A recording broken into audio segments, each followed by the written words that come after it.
Good morning from Paris! Today will be a very special vlog from me, Paris Olympics edition, because I am going to see the rhythmic gymnastics finals and I want to take you with me. And on my way to the arena, I'll sit down for a minute and quickly tell you the background story. So why rhythmic gymnastics, why I really wanted to go to this specific session to the Olympics, and what did it take to get tickets. Spoiler alert, that was the most challenging thing in my entire life. I have to say that I have a big long history with rhythmic gymnastics. About 30 years ago, back in St. Petersburg, Russia, a small girl called Katya, myself, started doing rhythmic gymnastics. I still can't believe it's been 30 years though. Yeah, it feels like yesterday. My mom was a big fan of the sport and we've got lucky because the gymnastics studio was right close to our home.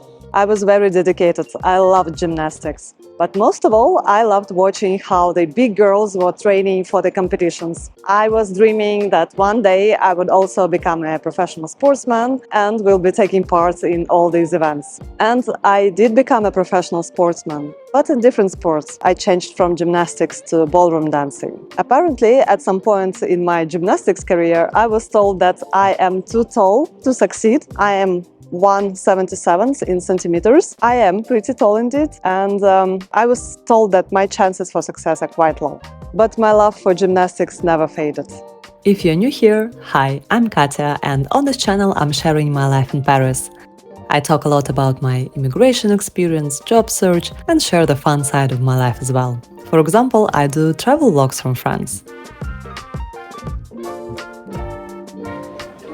So let me share first my story. What did it take to get the tickets for the Olympics finals for rhythmic gymnastics? In 2017, the Olympic Committee chose Paris to host the Olympics. And in 2019, I moved to Paris. And since then, I've got so excited about the opportunity to go see the Olympics. And specifically, I was very excited about the opportunity to see rhythmic gymnastics, as I've been a big fan since my childhood. But getting tickets to gymnastics turned out to be impossible. About a year ago, the Olympic Committee has launched a website with the official website selling tickets. So basically it was a lottery, and in order to have a chance to buy tickets, you needed to participate in this lottery. My husband and I took part and never won a chance. So at some point I was super frustrated that no chance I'm going to the Olympics.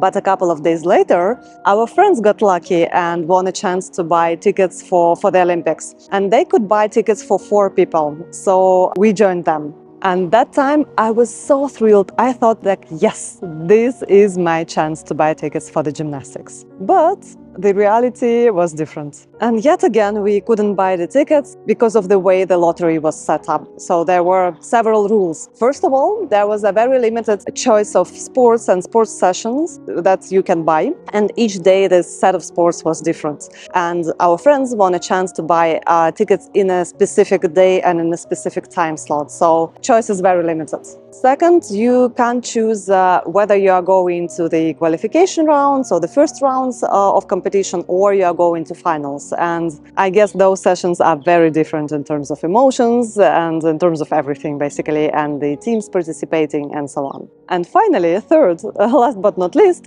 you had to buy tickets for 3 sports at the same time. So you couldn't choose 1 or 2, you had to buy 3 or none. And there was a mix of more popular sports and less popular sports. So in order to have a chance to see more popular sport, you had to go to some other sports as well. So we ended up buying tickets for water polo, beach volleyball and rugby. And again, no chance to buy gymnastics tickets. So again, I was frustrated. I realized that no gymnastics for me this time.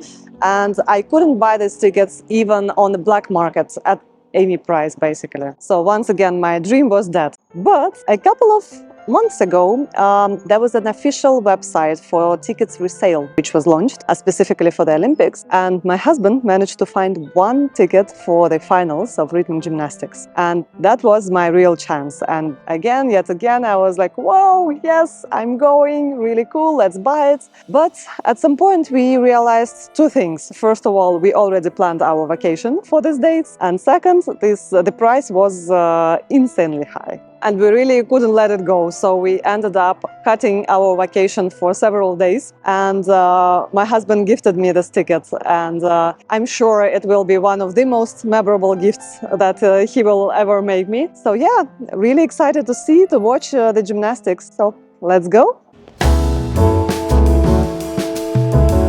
One of the perks of the Olympics, which I can benefit from as a person who lives in Paris, is the new public transport. This area was a construction zone for many years, but now we have a tram, and here it is.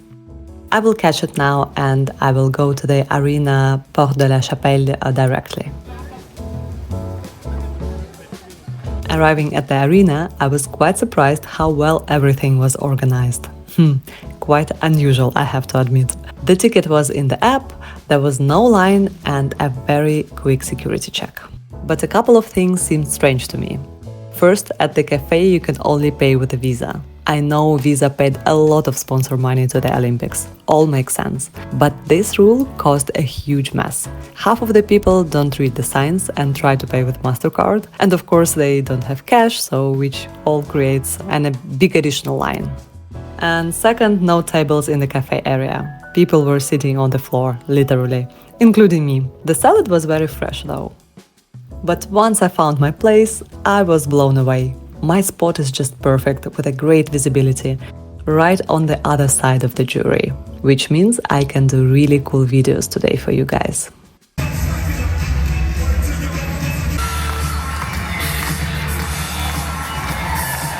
After a strange swan lake performance, the competition has begun. 8 countries are participating, including France, Italy, Ukraine, China, and others. I hadn't watched the qualifications, so I had no idea what to expect, which was a great strategy, by the way. I strongly recommend it. I was astonished by almost every performance. I also didn't check the rankings of teams after qualifications, so I didn't know who was supposed to win. I can't wait to start. First round, 5 hoops. Let's see the performance of the first team. Ladies and gentlemen, this is France.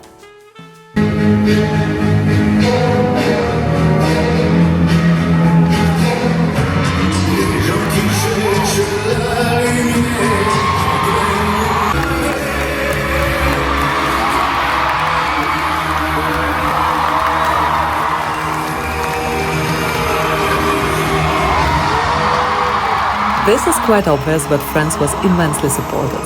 They've got so much standing ovation.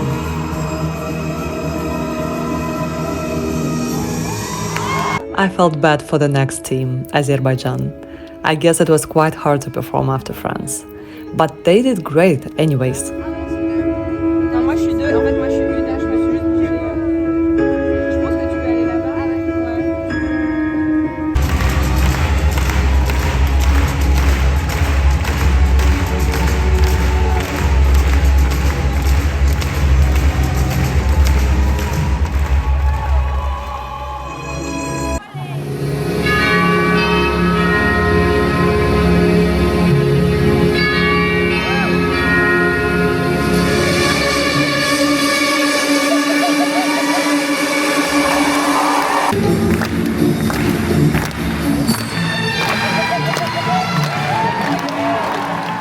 My favorite team in this round was Ukraine. They simply did great. They finished second, and after this round I really hoped that they would get a medal.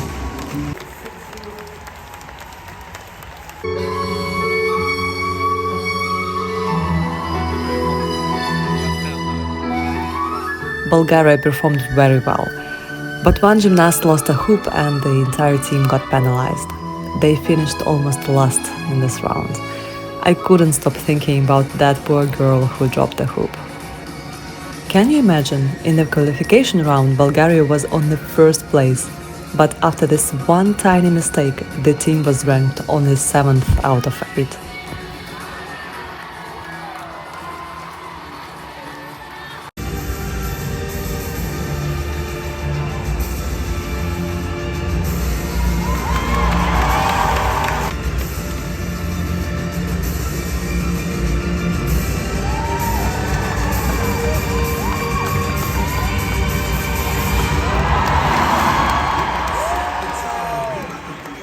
Italian girls did great.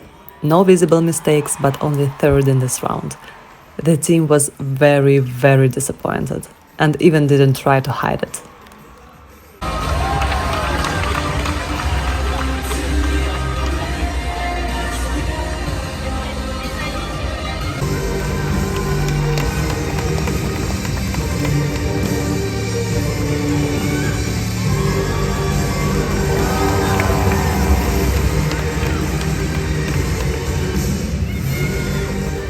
Finally, China. These girls are machines.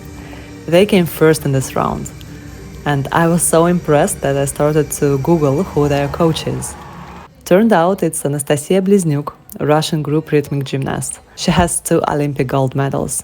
And by the way, I'm so sorry I couldn't see the Russian gymnasts. I hope by the next Olympics the world will get a little bit more normal and I will have a chance to see the Russian team as well. At some point, I got so emotional that I even had tears in my eyes. All these girls, they did so well. I can't imagine how much effort, time, energy, tears they put into to get to this point. Once I saw the results of the first round, I became curious to check the qualification results. And I have to say, I was quite surprised. The situation changed dramatically for some teams, both for good and for bad. Little did I know, the second round changed it all once again. Let's see.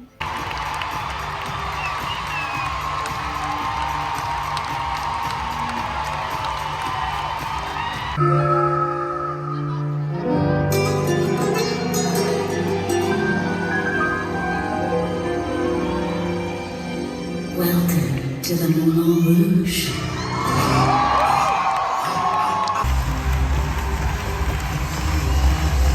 I absolutely loved the performance of the French team, but they ended only on the 7th place. Anyways, they had so much support.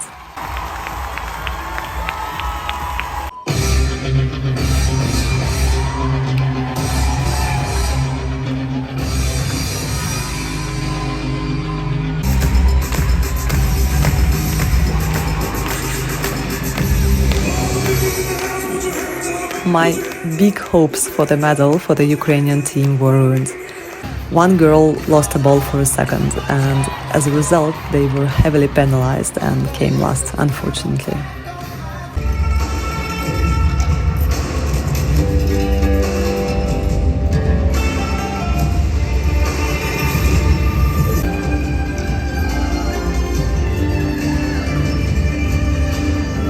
Absolutely enjoyed Chinese performance and national music.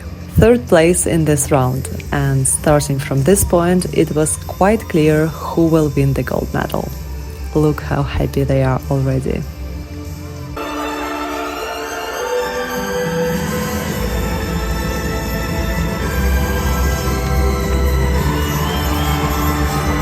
In this round, Italians were my absolute favorites. Just look at this level of energy. And this is my favorite moment from the Italian team performance. Let's watch it together.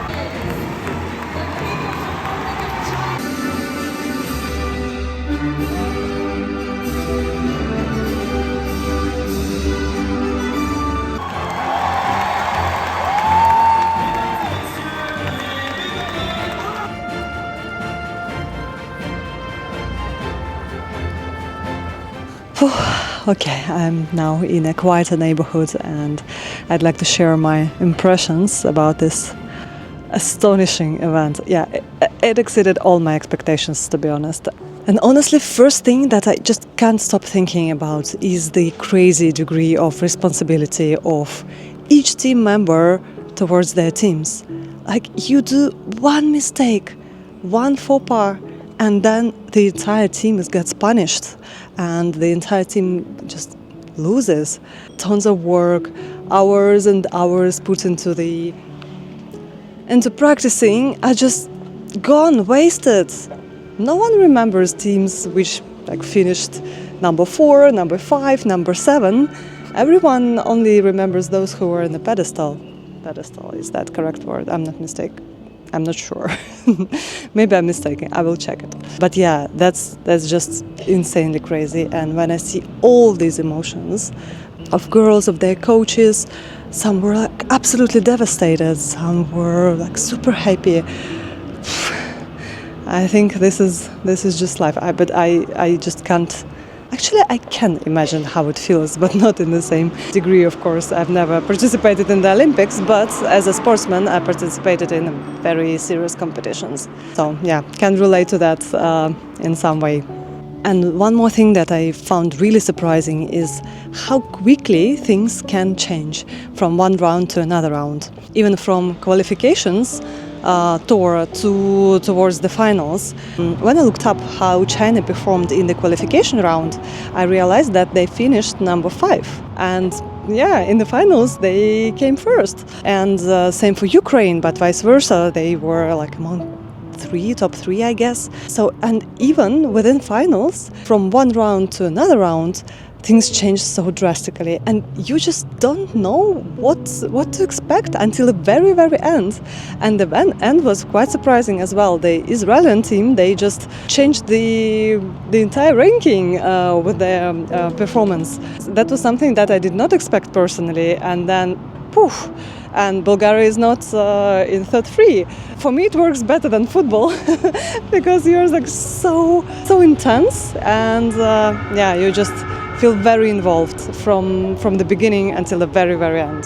And last but not least, well, that's such a beautiful sport that requires so much strength, motivation, and also artistism and a lot of different qualities. I'm not an expert in the grading system, but as far as I understand, they are ranked and graded by their artistic performance. And artistic performance, it's not something quite objective, as you can imagine. So yeah, technical performance is another different story, but artistic, not. For those of you who are considering to go to the next Olympics, go for it. I highly recommend. The level of energy in the arena was unmatched. And if you liked this video, please subscribe to my channel and see you in my other Parisian vlogs.